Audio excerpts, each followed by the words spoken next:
Hello দর্শক বন্ধুরা, আসলে আপনারা সকলে ভালো আছেন। আজকে আমি আসছি একটি ছাগলের চিকিৎসা করব।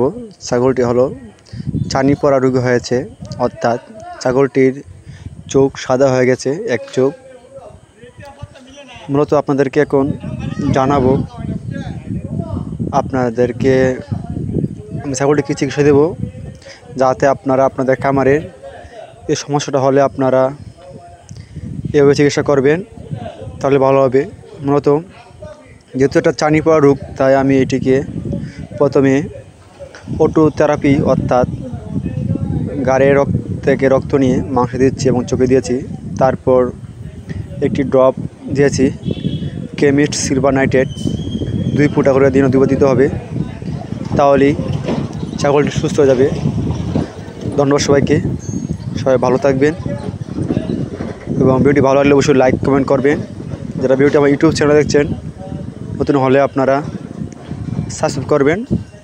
ধন্যবাদ সবাইকে, সবাই ভালো থাকুন।